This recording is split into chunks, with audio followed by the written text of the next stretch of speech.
vais trouver une solution. C'est une bonne idée, ça. J'aurais pu l'avoir, cette idée. Oh, tu vas trouver la solution. Je vois plus qu'une solution. Ce n'est que le début. Patrick Longchamp.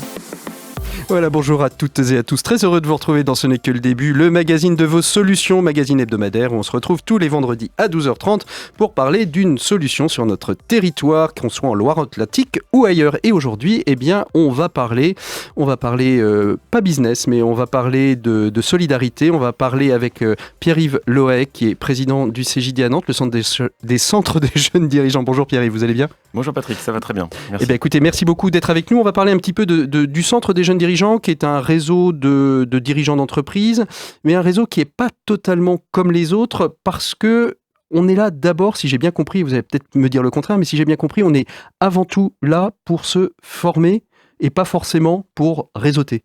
Exactement, c'est avant tout l'école du dirigeant, le centre des jeunes dirigeants, fondé il y a 80 ans déjà, un des plus vieux mouvements patronaux de France. Et on vient se former à diriger autrement, en responsabilité vis-à-vis de nos équipes, vis-à-vis de nos parties prenantes, et en responsabilité maintenant aussi évidemment vis-à-vis de la planète, puisque c'est un enjeu fondamental. Donc voilà, on vient apprendre à diriger et en diriger autrement. La baseline, depuis quasiment 80 ans, je crois, c'est une économie au service de l'homme. Ouais, c'est vraiment au cœur de toute la stratégie que déploie le CJD aujourd'hui. En France, c'est combien ? C'est 5000 dirigeants en France, 130 à Nantes et un peu plus de 800 dans les Pays de Loire. 800 dirigeants des Pays de la Loire. Donc, comment se met en œuvre cette notion d'économie au service de l'homme dans la pédagogie, puisque vous dites que vous êtes une école du dirigeant, donc, dans la pédagogie du centre des centres du jeune dirigeant? D'abord, on vient se former soi. En fait, on vient d'abord apprendre à mieux se connaître, parce que c'est difficile de diriger les autres si on ne sait pas déjà se diriger soi. Donc, il y a évidemment une partie de développement personnel dans l'apprentissage et dans la pédagogie du CJD. Et puis ensuite, on vient aussi prendre soin de ses collaborateurs, parce que c'est notre première cible finalement pour exercer l'économie au service de l'homme. C'est d'abord l'économie au service de l'emploi et des emplois que l'on génère au travers de nos entreprises. Et puis par la suite, l'idée c'est de faire tâche d'huile et de voir si dans les autres réseaux qui ne sont pas ceux du CJD, on peut effectivement continuer à influencer, à prêcher cette parole autour de l'économie au service de l'homme. Et maintenant aussi, j'insiste aussi au service de la planète, autour de nous, chez nos autres copains dirigeants qui ne sont pas forcément au CJD. Alors vous parliez justement de cet aspect tâche d'huile. On sent bien que finalement l'influence, c'est davantage plus que du lobby, c'est plus un travail on expérimente des choses, on démontre que ça fonctionne, et cette démonstration, on espère qu'elle fasse système. Absolument.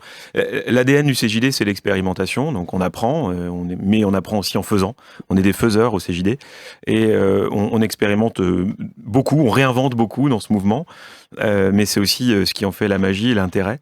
Et c'est ce qui fait que d'ailleurs il est très stimulant. Et qu'on y fait d'ailleurs de belles rencontres.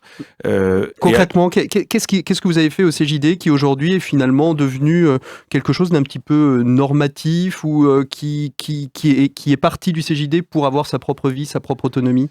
Il y a plein de choses en l'occurrence, mais celle qui vous a le plus marqué, par exemple? Moi, celle qui me marque le plus, c'est toute la dimension action-école qui est en gros comment on va dans les écoles pour parler effectivement d'entreprise et d'entrepreneuriat, parce que c'est des grands mystères. Hein. Moi, je suis bien placé, je suis un fils de prof, et on parlait finalement assez peu d'entreprises chez moi. Et donc ça m'a permis effectivement, je vois aujourd'hui que d'aller parler dans les écoles d'entreprise, c'est très important, parce que c'est donner aux jeunes une vision de quelque chose de positif.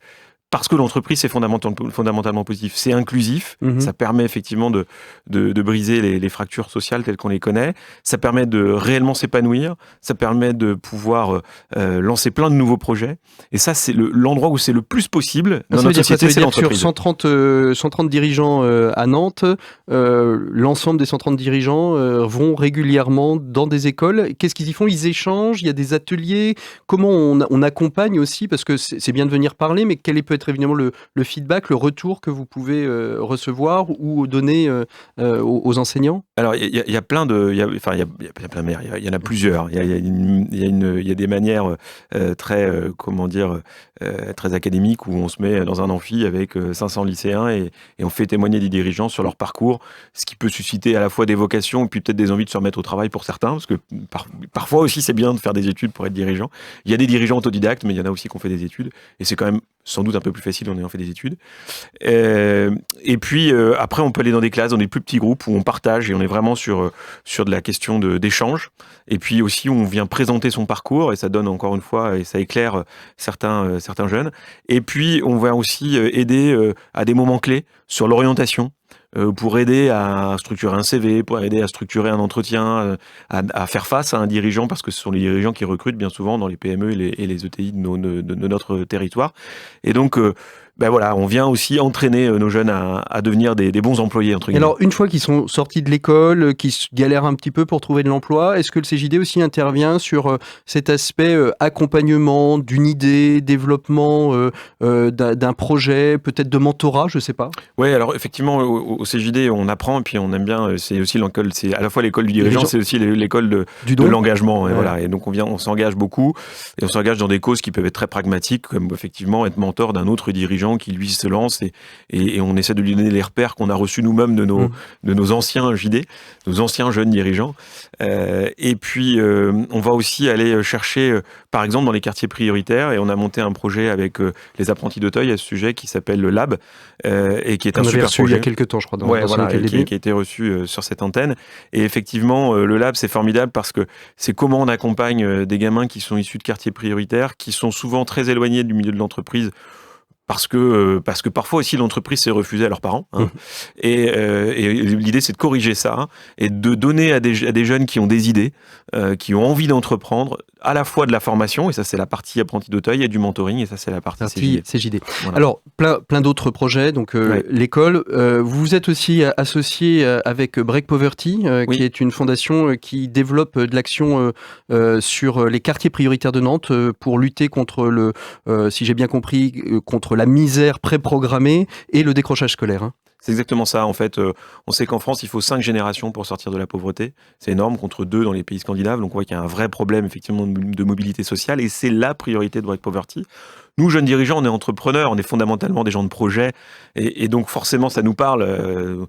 On s'est tous, à un moment donné, pour certains d'entre nous, sortis de conditions sociales différentes et à travers l'entreprise. Donc, c'est aussi ça qu'on a envie de partager à travers de ce projet. Et donc, de travailler sur la jeunesse, ça nous intéresse beaucoup, ça, vous l'avez compris. Et si en plus on peut travailler contre la pauvreté pour la jeunesse, c'est encore mieux. Alors concrètement, c'est plutôt du mécénat financier sur Break Poverty plutôt que de l'action concrète et humaine. C'est les deux? C'est les deux en fait. On fait à la fois du mécénat financier et du mécénat de compétences. Donc on peut mettre à disposition du temps, soit le nôtre dirigeant, soit celui de nos collaborateurs, pour aider sur certains projets, comme par exemple de l'aide aux devoirs ou par exemple de l'orientation. Enfin voilà, donc il y a 17 projets qui sont identifiés par la Fondation, qui vont être mis à l'échelle financièrement. Et dans ces 17 projets, voilà, il y a plein de et sa directrice générale, Valérie Daher, que nous espérons bien recevoir très prochainement. D'ailleurs, dans Ce n'est que le début, on essaye, mais on va y arriver. Je vous le souhaite. Un dernier projet, et c'est un petit peu pour ça d'ailleurs que je vous avais sollicité, mais que je trouve aussi très intéressant, à la veille de l'hiver, les bureaux du cœur. Ça, c'est une idée nanto-nantaise. C'est une idée nanto-nantaise. Après, on s'est aperçu qu'on n'était pas les seuls à avoir cette idée. Là. Bien sûr. Faut quand même. Mais le développement sur le territoire, c'est le CJD qui la pilote. Exactement. Qu'est-ce que c'est alors ces bureaux du cœur? C'est un nom de code. On ne sait pas si on a encore vraiment le droit d'appeler ça les bureaux du cœur. Mais bon, on appelle ça les bureaux du cœur parce que c'est facile à comprendre. Tout simplement, passer 18h30 dans nos entreprises, souvent on rentre chez soi et nos bureaux restent chauffés et vides. Et vide. Et donc, on voit bien qu'il y a là une absurdité quand on croise par ailleurs des gens qui dorment dans la rue. Donc, il ne s'agit pas forcément d'aller prendre effectivement des gens qui sont dans la rue et de les mettre dans nos bureaux, mais de travailler avec des associations qui, elles... avec le SAMU social, avec le 115, etc. En l'occurrence, avec une association là, qui s'appelle Saint-Benoît-Labre et qui travaille effectivement sur la question du relogement de personnes sans abri et qui travaille sur leur réinsertion de manière générale. Et donc, on pilote avec eux des jeunes dirigeants qui sont volontaires pour accueillir sur le soir et le week-end des personnes qui ont besoin de se réinsérer en termes de logement. Alors ça va. Comment on en saura peut-être un petit peu plus prochainement, mais l'hiver approche. Vous pensez que tout ce dispositif va pouvoir être mis en place d'ici un mois et demi Je suis bien placé pour ça parce que je dirige par ailleurs une agence de communication qui s'appelle Nobilito, et chez Nobilito, nous devrions pouvoir accueillir une personne dès début novembre. On a rencontré là les responsables de l'association et qui maintenant qui ont reconnu les lieux et qui ont en charge de trouver une personne qui pourra occuper la partie qu'on a réservée. L'idée, c'est d'identifier un bureau, une personne. C'est pas au coup en fonction des besoins. C'est un bureau, une personne. Comme ça, la personne et j'ai envie de dire les collaborateurs peuvent aussi s'habituer à créer du lien social. C'est pas juste on vous donne les clés à 18h30 et puis voilà. Le but du jeu, c'est de se croiser quand même. C'est quand même de se croiser. C'est de se croiser, c'est de sympathiser, c'est de s'aider évidemment si on peut. Donc il y a au-delà de la vocation logement, il y a évidemment une vocation inclusive. Eh bien, on reviendra sur cette information quand tout ça sera bien d'équerre. Merci beaucoup Pierre-Yves Loeg d'avoir été l'invité de Ce n'est que le début. Nous on se retrouve la semaine prochaine. À très bientôt. Bonne écoute des programmes de Sun. Ce n'est que le début, en replay et en vidéo sur mysun et le sonunique.com.